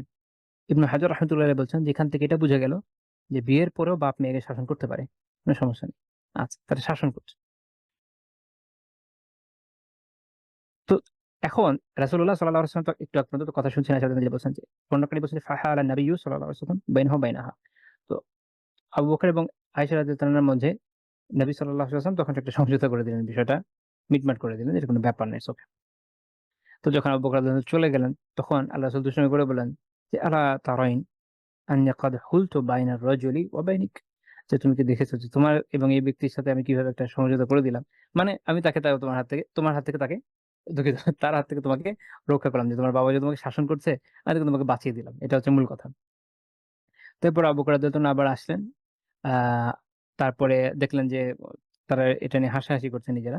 তো আবু বকর রাদিয়াল্লাহু আনহু বললেন যে, ইয়া রাসূলাল্লাহ, হে আল্লাহর রাসূল, আশারিকানি ফি সিলমিকুমা কামা আশরাকতুমানি ফি হারবিকুমা। যেভাবে আপনারা দুজনে আমাকে আপনাদের যুদ্ধের সময় শরিক করেছিলেন, সেভাবে আপনাদের এই যে এখন যে সন্ধি হয়ে গেছে, এটার মধ্যেও আমাকে শরিক করে নেন। তো খুব ইন্টারেস্টিং একটা হাদিস। তো সহিহ বুখারীও তো একটা হাদিস আছে, বা ওমর রাদিয়াল্লাহু আনহু একটা বর্ণনা আছে। ২৪৬৮ নাম্বার হাদিস, আপনারা একটু দেখে নেবেন ইনশাআল্লাহ। আমি ওইদিকে আর গেলাম না। আচ্ছা, এটা একটু বলি। তো ঐটাতে বর্ণনা হচ্ছে এরকম যে আ ওমর রাদিয়াল্লাহু তাআলা আনহু বলছেন যে, কুন্না মা'আশারা কুরাইশ নাগলিবুন নিসা ফালাম্মা কাদিমনা আলাল আনসার ইযা হুম কওমুন তাগলিবুহুম নিসাউহুম। বলছে যে আমরা কুরাইশ এরকম ছিলাম যে নারীদের উপর আমাদের প্রাধান্য ছিল। এখন আনসারদের কাছে যখন আসলাম, দেখা গেল যেখানে আনসার এমন জাতি ছিল যে তাদের উপর তাদের নারীদের প্রাধান্য ছিল। প্রাধান্য বলতে গেলে তারা বোধহয় কথাবার্তা শুনতো। এরকম না যে একদম না শুনে থাকতো, এরকম না। প্রাধান্য মানে এরকম না যে নারী শাসিত সমাজ, এরকম না। এটা একটা ওই সময়কার একটা অবস্থার উনি বর্ণনা দিয়েছেন। তো পরে যেটা হলো, তিনি বলছেন যে ফাতাফাকা নিসাউনা ইয়াখুযুনা মিন আদাবি নিসাইল আনসার। তো তিনি বলছেন যে তখন দেখা গেল যে আমাদের মহিলারাও, অর্থাৎ কোরাইশ নারীরাও আনসারীদের যে বৈশিষ্ট্য এগুলো গ্রহণ করতে লাগলো। যে আপনি যে পরিবেশে থাকবেন সেখান থেকে কিছু না কিছু তো শিখবেনই। আর আনসারীরা তো ভালো মানুষই ছিলেন। এমন না যে হেদায়েতের বাইরের লোক তো না। তারাও আলহামদুলিল্লাহ তারাও সাহাবী। তো তাদের এই বৈশিষ্ট্য তারা নিয়ে নিচ্ছিল। তো একবার কি হলো যে তিনি তার কোন একজন আহলিয়ার সাথে কথা বলছিলেন, স্ত্রীর সাথে কথা বলছিলেন। তো তিনি তো তার স্ত্রীকে ধমক দিলেন। তো স্ত্রীও একটা প্রত্যুত্তর করল। মানে শুধু ধমক খেয়ে চুপ করে যায়নি। উনি হয়তো একটা রিপ্লাই দিয়েছেন। উনি বলছেন কি যে ফাসাহিতু আলা ইমরাআতি ফারাজাআতানি। তো আমি যখন আমার স্ত্রীকে একটা বকা দিলাম বা ধমক দিলাম, সেও আমার এটা একটা প্রতিউত্তর করল। ফাআনকারতু আন তুরাজিআনি। সে যে আমাকে একটা প্রতিউত্তর করলো, এটা আমি পছন্দ করলাম না। তো আমি যখন তার স্ত্রী দেখলেন, উনি বললেন যে ওয়ালিমা তুনকিরু আন উরাজিআকা ফাওয়াল্লাহি ইন্না আজওয়াজান নাবিয়্যি সাল্লাল্লাহু আলাইহি ওয়াসাল্লাম লা ইউরাজি'নাহু ওয়া ইন্না ইহদাহুন্না লা তাহজুরুহু আল-ইয়াওমা হাত্তা আল-লাইল। তিনি বলছেন যে তিনি বললেন যে, আপনি আমারই প্রতি উত্তরে অসন্তুষ্ট? তো আল্লাহর কসম, নবী সাল্লাল্লাহু আলাইহি ওয়াসাল্লামের স্ত্রীরাও তো তার কথার প্রতি উত্তর করেন। তো এমনকি তার কোনো সহধর্মিণী তিনি রাত পর্যন্ত পুরো দিন তার থেকে আলাদা থাকেন। তো এটা অবশ্য উনি উনার কথা বলছেন, বাট বিভিন্ন বর্ণনা থেকে আমরা দেখেছি যে বিষয়টা এরকম অ্যাকচুয়ালি না। আল্লাহ রাসূল নিজে হয়তো তার সাথে থাকেন নাই বা সারাদিন হয়তো কথা বলেন নাই, এটাই রাগ প্রকাশ করেছেন। তো যাই হোক, উনি চলে গেলেন হাফসা রাদিয়াল্লাহু আনহার কাছে, উনার মেয়ের কাছে। তিনি বললেন, আতুগাদিবু ইহদাকুন্না রাসূলুল্লাহি সাল্লাল্লাহু আলাইহি ওয়াসাল্লাম হাত্তা আল-ইয়াওমা হাত্তা আল-লাইল। তিনি বললেন যে, আ হে হাফসা, তোমাদের কেউ নাকি রাত পর্যন্ত পুরো দিন রাসূলুল্লাহ সাল্লাল্লাহু আলাইহি ওয়াসাল্লামকে অসন্তুষ্ট রাখে। তো ওমর রাদিয়াল্লাহু আনহু কথাটা হচ্ছে উনি এটা মানে উনার এই বর্ণনা থেকেই বুঝতে পারছেন যে মূল বিষয় হচ্ছে যে অসন্তুষ্ট স্ত্রীর উপর আল্লাহ রাসূল হচ্ছেন। বিষয়টা এরকম না যে স্ত্রী অসন্তুষ্ট হয়ে নিজেকে আলাদা করে ফেলছে, এরকম না। উল্টা। আচ্ছা। তো তিনি যখন বললেন যে, "না, হ্যাঁ, হাসান রাদিয়াল্লাহু এরকম তো হয়ে যায়। যে আমাদের কোন কাজে হয়তো রাসূল রাগান্বিত হলেন বা ক্ষুব্ধ হলেন।" তো তিনি বললেন ওমর রাদিয়াল্লাহু আনহু বললেন যে, "খাবাত খাসিরাত। আফাতা'মানু আন ইয়াগদাব আল্লাহু লিগাদাবি রাসূলিল্লাহি সাল্লাল্লাহু আলাইহি ওয়াসাল্লাম ফাতাহলিকিন।" তো তিনি সতর্ক করে দিয়ে বললেন যে, আ "তাহলে তো সে বরবাদ হয়ে যাবে, ক্ষতিগ্রস্ত হয়েছে। তোমার কি এই ভয় হয় না যে রাসূলুল্লাহ সাল্লাল্লাহু আলাইহি ওয়াসাল্লাম অসন্তুষ্ট হলে আল্লাহ সন্তুষ্ট হবেন, ফলে তুমি বরবাদ হয়ে যাবে?" তারপর তিনি নিজের মেয়েকে এই শাসন করলেন, বললেন যে, "লা তাস্তাকসিরি আলা রাসূলিল্লাহি সাল্লাল্লাহু আলাইহি ওয়াসাল্লাম ওয়া লা তুরাজিইহি ফি শাইইন ওয়া লা তাহজুরিহি ওয়াসআলিনি মা বাদা লাক।" তিনি বললেন যে, রাসূলুল্লাহ সাল্লাল্লাহু আলাইহি ওয়াসাল্লামের সাথে বাড়াবাড়ি করো না এবং তার কোন কথার প্রত্যুত্তরও দিও না। তার থেকে পৃথক হয়ে থেকো না। কোন কিছু দরকার হলে আমাকে বলবে। তো এই বর্ণনাতে এই গুরুত্বপূর্ণ বিষয় যেটা ইমাম ইবনে হাজার রাহিমাহুল্লাহ তাআলা ফাথুল বারীতে নিয়ে এসেছেন, সেটা হচ্ছে এক, যে স্ত্রীকে আ যে অতিমাত্রায় যে তাদেরকে ডমিনেট করে রাখাটা, এটা যে মাযমুমা, এটা আ অপছন্দনীয় বা ভালো বিষয় না। নিন্দনীয় বিষয়। এবং তিনি বলছেন যে কেন নবী সাল্লাল্লাহু আলাইহি ওয়াসাল্লাম আনসারীদের যে বৈশিষ্ট্য, তার নিসাদের ক্ষেত্রে, নারীদের ক্ষেত্রে উনি বলছেন কি, আন্নান নাবিয়্যা সাল্লাল্লাহু আলাইহি ওয়াসাল্লাম আখাযা সিরাতিল আনসার ফি নিসাইহিম ওয়া তারাকা সিরাত কওমিহি। যে রাসূলুল্লাহ সাল্লাল্লাহু আলাইহি ওয়াসাল্লাম নিজের জাতির যে বৈশিষ্ট্য নারীদের ক্ষেত্রে, তাদের যে জীবন আচার, সেটাকে বাদ দিয়ে আনসারীদেরটা গ্রহণ করেছেন। তিনি এটা অ্যাকসেপ্ট করে নিয়েছেন। এবং এটার কারণেই স্ত্রীদেরকেই সুযোগ দেওয়া হয়েছে। ইটসেলফ যদিও কাজটা এরকম যে আল্লাহ রাসূলের সামনে তো উচ্চস্বরে বলাও আ বৈধ নয়। কিন্তু যেহেতু স্ত্রী একটা পারিবারিক বিষয় এবং আল্লাহ রাসূল নিজে এটা ইখতিয়ার করেছেন যে স্ত্রীদের সাথে তিনি উত্তম আচরণ করেছেন, তাদেরকে ছাড় দিয়েছেন। সেজন্য এটা বৈধ। তাদের স্ত্রীদের জন্য, তারা স্ত্রীদের জন্য এই বিষয়টা বৈধ ছিল। বাট আপনারা খেয়াল রাখতে হবে যে খুব রেয়ার, মানে বর্ণনা ঘাটতি পাওয়া যায় না। মাঝে খুবই রেয়ারলি একটা মানুষ সংসার করবে, বহু বছর একসাথে থাকবে। তাহলে বোধহয় এরকম হয়ে যাওয়াটা অস্বাভাবিক না। যে একটু উচ্চ আওয়াজে কেউ কথা বলে ফেলবে, এটা খুবই স্বাভাবিক বিষয়। এটা হলো ১ম কথা। ২য় বিষয় হচ্ছে এইখানে যে এখান থেকে এটাও বোঝা গেল যে যদি উত্তম কোনো বৈশিষ্ট্য পাওয়া যায় যেটা ইসলাম বিরোধী না, এটা আমি কোনো কালচার থেকে কোনো ভালো একটা গুণ যদি পাই যেটা ইসলাম বিরোধী না বা আমার এখানে ইমপ্লিমেন্ট একদম করাটা একদম ইম্পসিবল না, এটা একসেপ্ট করার বিশেষ কোনো সমস্যা নেই, যেমন আল্লাহ রাসূল সাহাবাদেরটা করেছেন। আ এবং এখানে এটাও একটা বিষয় যেটা দেখা গেল যে আ স্ত্রীরা যদি কখনো রাগান্বিত হয় বিষয়ে বা অ্যা কিছু কথাবার্তা ওদেরকে উত্তর প্রতিউত্তর হয়ে যায়। এই জায়গাতে সবর করা স্বামীর জন্য এটা উত্তম বৈশিষ্ট্য। এটা সবর করা দরকার। কারণ আমি এর আগেও মনে হয় বলেছি যে সবর ছাড়া আসলে পারিবারিক জীবন টিকিয়ে রাখা খুব মুশকিল। এটা স্বামী-স্ত্রী উভয়ের ক্ষেত্রেই দরকার। স্বামীরও দরকার, স্ত্রীরও দরকার। কারণ প্রত্যেকেরই তো আলাদা দিক আছে। স্বামী যেমন ওই যাই শুনছে এটাতে সবর করবে। স্ত্রীরও বৈশিষ্ট্য হওয়া দরকার যে সেও এমন কিছু বলবে না যেটা স্বামী ক্ষুব্ধ হয়ে যায়। বাট হিউম্যান নেচারই এরকম যে আমরা বিভিন্ন কথা বলে ফেলি। অনেক সময় অনেক কথা হয়ে যায়। তো এই জায়গাগুলোতে অবশ্যই আমাদেরকে সবর করতে হবে এবং মনে রাখতে হবে যে কেউ কারো হক নষ্ট করা উচিত হবে না এবং কখনো যদি এমন হয় যে আ নিজের থেকে এমন একটু বেশি রকমের কোনো কথা হয়ে যায়, উচিত হচ্ছে যে মাফ চেওয়া না। যে আচ্ছা আমার হয়ে গেছে, সরি এটার জন্য। আর আমরা এটা ইনশাআল্লাহ করব না। দেখেন এখানে একটা খুব ইন এ এ ইম ইম্পোর্টেন্ট বিষয় যে আমরা কিছু ইস্যুস আবার পাশ্চাত্য থেকে কিছু বিষয় গ্রহণ করেছি। তো ওখানে দেখা যায় আ রোমান্টিক উপন্যাসের মধ্যে দেখা যায় I don't know এখন সিনেমা-টিনেমা কোন জায়গায় গিয়ে পৌঁছেছে আল্লাহু আলাম। বাট উপন্যাস আমি একসময় যা পড়েছি বা অন্যান্য জায়গায় যতটুকু দেখেছি যে সেখানে তারা এমন একটা বিষয়কে এস্টাবলিশ করার চেষ্টা করে যে দুনিয়া যাই হোক, আমরা বলি না যে সব দোষ কি? যে সব দোষ জামাইয়ের। যে বস আর বউ ইস অলওয়েজ রাইট এরকম বলে। But it's not true. দুনিয়াতে কেউই সবসময় অলওয়েজ রাইট হয় না। কেউই অলওয়েজ রং হয় না। প্রত্যেকের যার অবস্থানটাকে সঠিক রাখা দরকার। যদি বউয়ের নিজের থেকে ভুল হয়, আল্লাহ তাআলা হাসব্যান্ডকে তার উপর সুপিরিয়র বানিয়েছেন। আমাদের আ তখন বন্ধুরও কর্তব্য মাফ চেয়ে নেওয়া। আর স্বামীদের থেকে যদি ভুল হয়, নিজের অধস্তন কারো কাছে মাফ চাওয়ার মধ্যে কোনো খারাপ কিছু নেই। সেটাও একটা ভালো বৈশিষ্ট্য। কিন্তু একতরফা হওয়া উচিত না। যেটা আমাদের মনে পাশ্চাত্য সভ্যতা ঢুকিয়ে দেওয়ার চেষ্টা করছে এবং অনেক শিক্ষিত মানুষের মনে ঢুকে গেছে। এটা হওয়া উচিত না। আ এবং আমাদের মন মানসিকতা এই পর্যায়ে চলে এসেছে যে অনেক ক্ষেত্রে তো আমরা চাই যে বাবা-মা তাদের ভুল ত্রুটির জন্য রীতিমতো হাত জোড় করে মাফ চাক। তো এটা তো আসলে কোনো সভ্য সমাজের বৈশিষ্ট্য হতে পারে না। ভু তাদের জন্য এটুকুই যথেষ্ট যে তারা তাদের ভুলটা স্বীকার করুক। হ্যাঁ, আমার এটা একটা ভুল হয়ে গেছে। এটার জন্য আমি অনুতপ্ত, এটাই যথেষ্ট। তার দরকার নেই যে আমার কাছে মাফ চাইবে বা আপনার কাছে মাফ চাইবে, দরকার নেই। তারা এতটুকু করে যথেষ্ট যে সে অনুতপ্ত যে তার এটা ভুল হয়েছে। আমাদের সবসময় উচিত যে হায়ারার্কিটা ঠিক রাখা। নয়তো সোসাইটি টিকবে না। আচ্ছা, এরপরের পয়েন্ট হচ্ছে ২৮ নম্বর পয়েন্ট, যে রাসূলুল্লাহ সাল্লাল্লাহু আলাইহি ওয়াসাল্লাম তিনি তার বাড়ির কাজও করতেন। এটা আপনারা বিভিন্ন সময় জেনে থাকবেন, শুনে থাকবেন। আমি এর আগেও কিছুটা আলোচনা করেছি। আজকে আরেকটু আলোচনা করব ইনশাআল্লাহ তাআলা। বাড়ির কাজগুলো করতেন। আসওয়াদ রাহিমাহুল্লাহ তাআলা বর্ণনা করছেন। সহিহ বুখারীর ৬৭৬ নম্বর হাদিস। যে আয়েশা রাদিয়াল্লাহু তাআলা আনহাকে জিজ্ঞেস করলেন যে, "মা কানা নবী সাল্লাল্লাহু আলাইহি ওয়াসাল্লাম ইয়াসনাউ ফি বাইতিহি?" নবী সাল্লাল্লাহু আলাইহি ওয়াসাল্লাম তার বাড়িতে কি কাজ করতেন? কি করতেন তিনি? তো আয়েশা রাদিয়াল্লাহু তাআলা বলছেন যে, "কানা ইয়াকুনু ফি মিহনাতি আহলিহি, তানি খিদমাত আহলিহি। ফাইযা হাদারাতিস সালাতু খারাজা ইলা সালাহ।" তো তিনি বাড়িতে তার পরিবারের সেবা করতেন। পরিবারের খেদমত বা পরিবারের কাজগুলো যেগুলো ওগুলো করতেন। যখন সালাতের সময় হয়েছে তো সালাতে চলে যেতেন।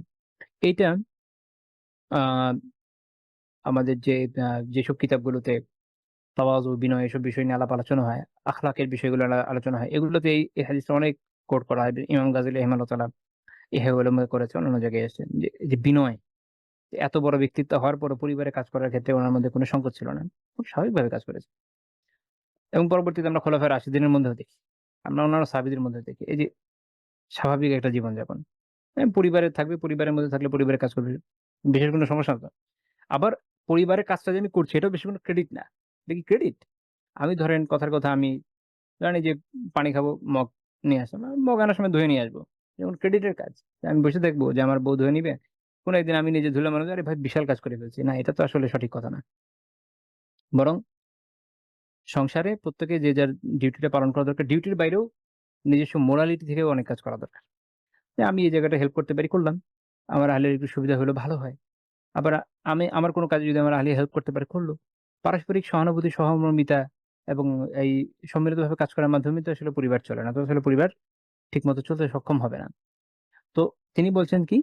এখানে এখন ফি মেহরাতি আহলি। তিনি তার পরিবারের রাবি ব্যাখ্যা করছেন তানি খিদমাত আহলি। অর্থাৎ পরিবারের যে খিদমা, পরিবারের খিদমত করা, এটার মধ্যে তিনি নিজেকে ব্যস্ত রাখতেন। কি ধরনের কাজ করতেন? সেখানে এটারও বর্ণনা রাবিরা করেছেন। ইমাম ইবনে হিব্বান রাহিমাহুল্লাহ সহিহ ইবনে হিব্বানে নিয়ে আসছেন। আল ইহসান ফি তাকরিবি সহিহ ইবনে হিব্বানে আ ৬০০০ সরি ৫৬৭৫ নম্বর হাদিস। ইমাম মুসলিম রাহমাতুল্লাহ শর্ত অনুযায়ী সহিহ বলেছেন। আ শেখ আহমদ রাহিমাহুল্লাহ তাআলা, যে আয়েশা রাদিয়াল্লাহু তাআলাকে যখন জিজ্ঞেস করা হলো যে, "মা কানা আমালু রাসূলিল্লাহি সাল্লাল্লাহু আলাইহি ওয়াসাল্লাম ফি বাইতি?" আল্লাহর রাসূল বাড়িতে কি কাজ করতেন? তিনি বললেন যে, "মা কানা ইল্লা বাশারাম মিনাল বাশার কানা কানা ইয়াফলি থাওবাহ ওয়া ইয়াহলিবু শাতাহ ওয়া ইয়াখদুমু নাফসাহ।" তো তিনি বললেন যে একজন মানুষ তার বাড়িতে যে কাজগুলো করে ওইটাই করছে। অন্যান্য বর্ণনায় আরেকটু ব্যাপকভাবে আসছে। তো তিনি কি বলছেন যে আবার ব্যাখ্যা করছেন, উদাহরণ দিচ্ছেন। একটা হচ্ছে কানা ইয়াফলি থাওবাহ। এর মানে হচ্ছে যে ইমাম সানআনী রাহিমাহুল্লাহ তানবীর শরহুল জামি সগীরে বলছেন যে এর মানে হচ্ছে উম তিনি অল্প করে যেটা করতেন, আচ্ছা এটা ব্যাখ্যা করি। যে ফালা মানে হচ্ছে কি, কোন কিছু যখন আপনি হালকা করে খুঁজছেন, যে একটু দেখছেন যে আচ্ছা এটার মধ্যে কাপড়ের মধ্যে কোথাও কোনো সমস্যা আছে কিনা? যদি একটু সেলাই লাগে, একটু ধোয়া লাগে, একটু তালি দেওয়া লাগে, যেটাই করা হোক, এই যে একটু দেখা কাপড়কে খুঁজে দেখা যে এটা কোনো সমস্যা আছে কিনা অনুসন্ধান করা, এটা হচ্ছে এটা বোঝানো হচ্ছে যে কানা ইয়াফলি সাওবাহ। তিনি তার কাপড় কিভাবে দেখতেন যে আচ্ছা এটাতে কোনো কাজে লাগলে এটা করে দিতেন। অন্য বর্ণনায় আছে যে তিনি কাপড়কে সেলাই করতেন। ওটা আমি একটু পরে বলব যে খানা ইয়াখিতু সাওবা, তিনি তার কাপড়কে সেলাই করতেন, সেটাও আছে। ওটা একটু বিস্তারিত আসছে। বাট মূল কথা এটা যে কাপড় দেখছেন, কাপড়ে অনেক কাজে লাগে। তালি দেওয়া লাগে, সেলাই করা হতে লাগতে পারে বা ধোয়া লাগতে পারে। ময়লা হয়ে গেছে হয়তো গন্ধ আসতে পারে। এরকম অনেক কিছু হয় না? তো কাপড়কে উনি এভাবে দেখতেন। ওয়া ইয়াহলিবু শাতা, তিনি তার যে বকরি তার দুধ দোহাতেন। ওয়া ইয়াখদুমু নাফসা, এবং তার নিজের যে খিদমত করা দরকার এটা করতেন। নিজের যা দরকার। এটা খুব গুরুত্বপূর্ণ যে নিজের কাজটা নিজে করা। নিজের কাজটা নিজে করার বর্ণনা কিন্তু এই জায়গায় পাওয়া যায়। ওয়াইয়াহতুমু নাফসা, নিজের খিদমত করতেন। তা আমার যে জিনিসটা দরকার, যখন যেটা দরকার আমি নিলাম, করলাম, আমার কাজে লাগলাম, ইটস গুড। এবং আমি যদি চিন্তা করি যে হ্যাঁ, আল্লাহ রাসূল করেছেন, আমিও এই হিসেবে করি, আরো ভালো। তাতে ইনশাআল্লাহ সওয়াব পাবেন বলে আশা করা যায়। যেহেতু আপনি আল্লাহ রাসূল সাল্লাল্লাহু আলাইহি ওয়াসাল্লামের অনুসরণের চেষ্টা করছেন।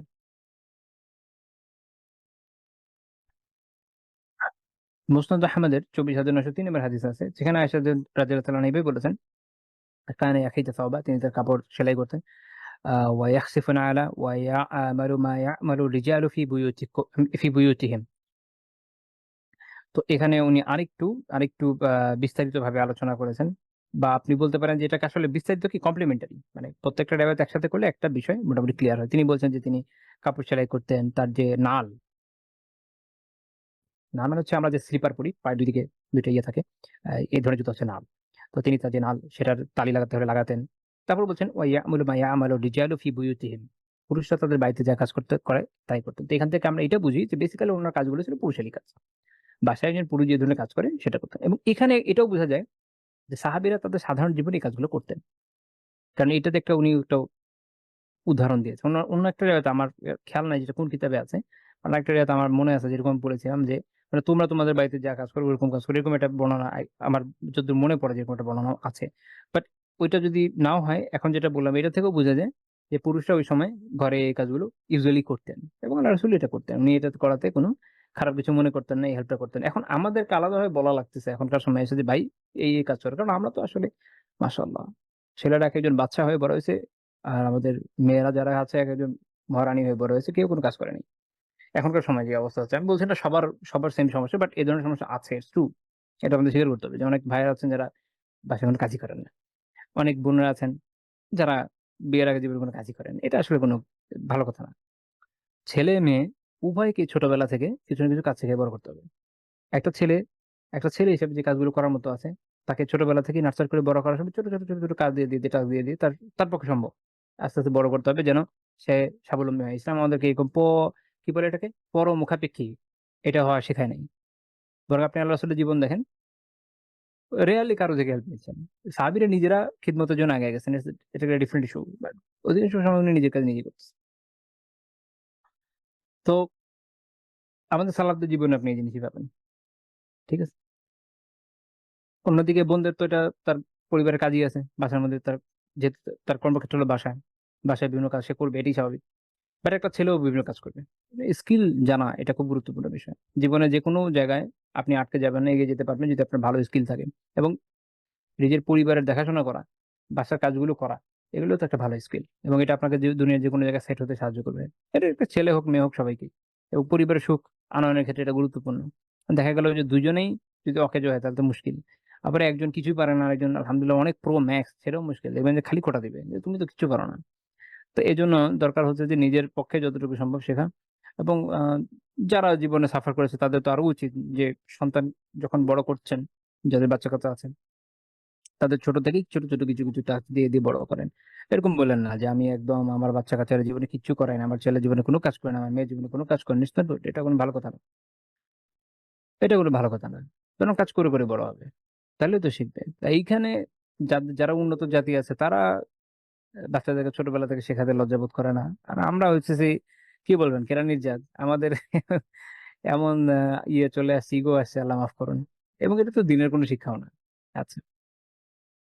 তারপরে একটা বর্ণনা, সেটা হচ্ছে ২৯ নম্বর আমাদের পয়েন্ট। আমরা দেখব যে রাসূলুল্লাহ সাল্লাল্লাহু আলাইহি ওয়াসাল্লাম তার স্ত্রীকে বাহনে আরোহণেও সাহায্য করেছেন। আমরা তো দেখেছি যে কিভাবে উনি গুরুত্ব দিয়েছেন। সহিহ বুখারীর ২৮৯৩ নম্বর হাদিস। আ যখন সাফিয়া রাদিয়াল্লাহু তাআলা আনহাকে আল্লাহ রাসূল বিয়ে করলেন, আনাস রাদিয়াল্লাহু আনহু বর্ণনা করছেন যে ফারাআইতু রাসূলাল্লাহি সাল্লাল্লাহু আলাইহি ওয়াসাল্লাম ইউহাউিলহা ওয়ারাআহ বি বিআবাতিন সুম্মা ইয়াজলিসু ইনদা বাঈরিহি ফায়াদউ রুকবাতাহু ফাতাদউ সাফিয়াতু রিজলাহা আলা রুকবাতিহি হাত্তা তারকাব।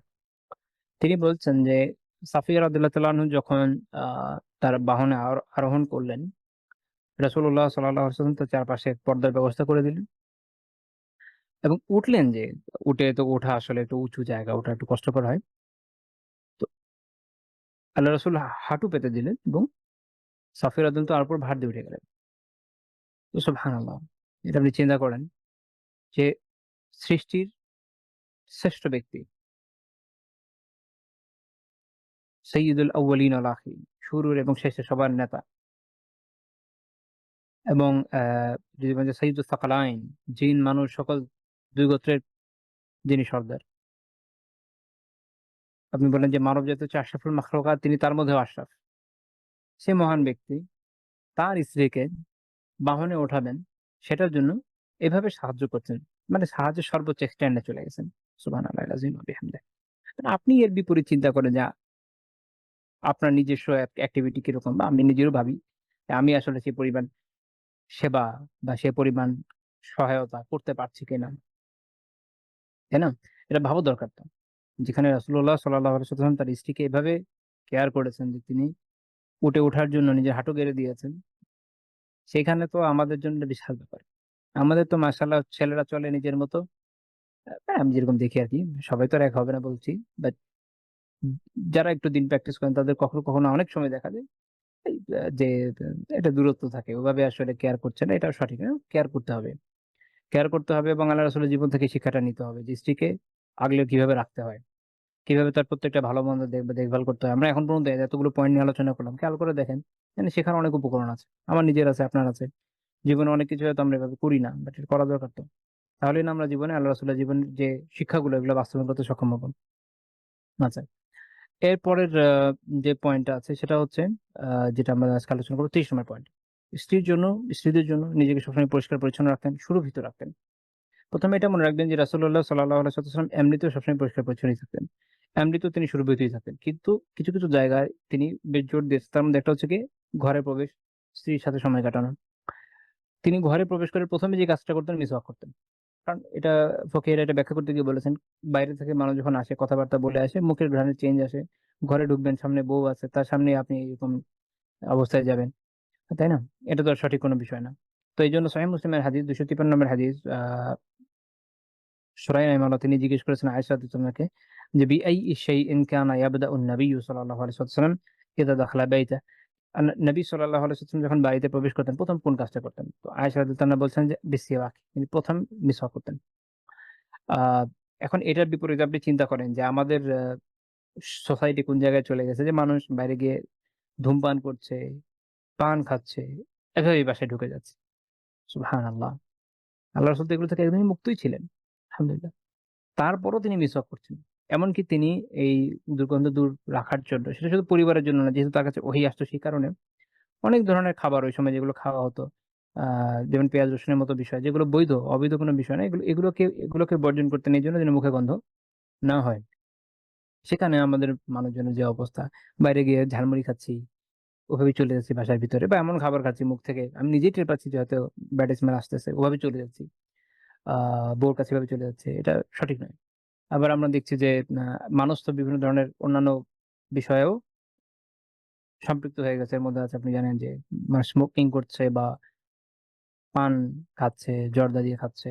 আমি হালাল হারামের আলোচনায় যাচ্ছি না। আমি জাস্ট সিম্পল একটা কথা বলছি যে যারা নন স্মোকার এবং যারা পান খান না, এরাই দেশের অধিকাংশ মানুষ এবং আমার যেটা বিশ্বাস আমি যেটুকু কথা বলে দেখেছি বিভিন্ন মানুষের সাথে, সবাই আসলে এই ধরনের লোক যারা স্মোকিং করেন রেগুলারলি এবং যারা এরকম রেগুলারলি পান খান তাদের পাশে থাকতে অস্বস্তি বোধ করেন। কারণ খুব বাজে স্মেল আসে। এবং এটা আসলে সহনীয় পর্যায়ের না। আ দেখা যায় যে আমি নিজে মাঝে, মাঝে খুব বিব্রতকর পরিস্থিতিতে পড়ি মসজিদে গিয়ে। আ সিজদাতে বিশেষ করে কিছু, কিছু মানুষ আ সিগারেট যারা খায় তারা তো খায়, যারা পানও খাচ্ছেন। দেখা যাচ্ছে ওনাদের যখন শ্বাস বের হয় মানে নিজের শ্বাস আটকে যায় মাঝে, মাঝে। আল্লাহ মাফ করুন। তো এইগুলো আসলে খেয়াল রাখা উচিত। এই বিষয়গুলো আরেকজন মুমিনকে কষ্ট দিয়ে নিজের অভ্যাস বজায় রাখা এটা কোনো ভালো বিষয় না। তো এগুলো থেকে বিরত থাকা অত্যন্ত জরুরি। তো রাসূলুল্লাহ সাল্লাল্লাহু আলাইহি ওয়াসাল্লাম কি করলেন? ঘরে ঢুকে ১ম এ মিসওয়াক করতেন। আমাদের এই অভ্যাসটা করা উচিত। তারপরে উনি ঘুম থেকে উঠে মিসওয়াক করতেন। সুনান আবু দাউদের ৫৭ নম্বর হাদিস আয়েশা রাদিয়াল্লাহু আনহা বলছেন যে, আন্নান নাবিয়্য সাল্লাল্লাহু আলাইহি ওয়াসাল্লাম কানা লা ইয়ারকাদু মিন আল-লাইলি ওয়ালা নাহার। আ ফায়াস্তাইকিযু ইল্লা তাসাওয়াকা ক্বাবলা আন ইয়াতাওয়াদ্দা। যে রাসূলুল্লাহ সাল্লাল্লাহু আলাইহি ওয়াসাল্লাম দিনে এবং রাতে, খেয়াল করেন শুধু রাতে না, দিনে এবং রাতে যখনই ঘুম থেকে উঠতেন, ওযুর আগে মিসওয়াক করতেন। মানে ১ম এ উঠে মিসওয়াক করতেন। দিনে এবং রাতে। সুনান আবু দাউদের ৫৭ নম্বর হাদিস, শায়বান রাহমাতুল্লাহি আলাইহি এটা সনদকে হাসান লিগাইরি বলেছেন। তাহলে বুঝেন যে বিষয়টা শুধুমাত্র রাতের জন্য না। আমাদের অনেকের ইস্যু তো এরকম যে রাত থেকে উঠে শুধু মিসওয়াক করতেছে বা ব্রাশ করতেছেন, মাশাআল্লাহ, সারাদিনের কোনো খবর থাকে না। দিনের মধ্যে ঘুম থেকে উঠছেন, কুলি করে চলে যান। গন্ধ কিন্তু তার মধ্যে থেকে যাচ্ছে। এটা খেয়াল রাখা উচিত। তো এখান থেকে আমরা ফিকহের মাসাইল পেয়ে যাচ্ছি। আর রৌদুল মুরবিতে ইমাম বুখারী রাহিমাহুল্লাহ বলছেন, ১ম কথা এটা মনে রাখেন যে মিসওয়াক তো প্রায় সব জায়গায় সুন্নাহ। অনেক জায়গায় সুন্নাহ। অ্যা ফি কুল্লি হাল, সব অবস্থায় সুন্নাহ। তবে কখনো এটা মুআক্কাদা, সুন্নাতুন মুআক্কাদা হয়ে যায়। সেটা কোথায়? তিনি বলছেন যে একটা হচ্ছে ইনদাস সালাহ। ফরদান কানাত আও নাফিলা। ফরজ হোক, নফল হোক, সালাতের আগে। সুন্নাতে মুআক্কাদা মিসওয়াক করা। আচ্ছা। ওয়া ইনদা অ্যা ইনতিবাহি মিনাল মিন নাওমিল লাইলি আও নাহার। দিনে বা রাতে ঘুম থেকে ওঠার পরে। দিনে বা রাতে আপনি যখন ঘুম থেকে উঠবেন তখন। ইনদা তাগায়ুরি রাইহ ইনদা তাগায়ুরি রাইহাতি। মুখে যে ঘ্রাণ আছে এটা যখন চেঞ্জ হয়ে যায় তখন। তাহলে একটা হচ্ছে যেকোনো সলাতের আগে, ঘুম থেকে উঠে দিনে বা রাতে মুখের গন্ধ যখন চেঞ্জ হয়ে যায়, বা এরপর হচ্ছেন আ এটা বিভিন্ন কারণ হতে পারে। খাবারের কারণ হতে পারে, অন্য কারণ হতে পারে, যখন চেঞ্জ হয়ে যায়। বা ইনদা উযুর সময়। ওয়া কিরাআহ, কোরআন তিলাওয়াতের আগে। ইমাম আ জারকাশি রাহিমাহুল্লাহ তাআলা উনি মুখতাসার আল খিরাকি ব্যাখ্যা করতে গিয়ে, এবং ইমাম হাজ্জাবী রাহিমাহুল্লাহ ইকনার মধ্যে উনি বলছেন আরেকটা হচ্ছে ওয়া দুখুলি মানজিল, বাড়িতে প্রবেশের সময়। সুন্নাতে মুআক্কাদার আরেকটা জায়গা কোথায়? ওয়া দুখুলি মানজিল, বাড়িতে প্রবেশের সময়। যখন বাড়িতে প্রবেশ করছেন তার আগে মিসওয়াক করা সুন্নাতে মুআক্কাদা। ওয়া মসজিদে প্রবেশের সময়। যদি আপনি ওযুর সময় না করে থাকেন তাহলে মসজিদে যাচ্ছেন, সুন্নাতে মুআক্কাদা। আরেকটা হচ্ছে খুব দীর্ঘ সময় চুপ করে থাকলে, দীর্ঘ সময় চুপ করে থাকলে মানুষের মুখে একটা গন্ধ একটা চেঞ্জ আসে এটার কারণে।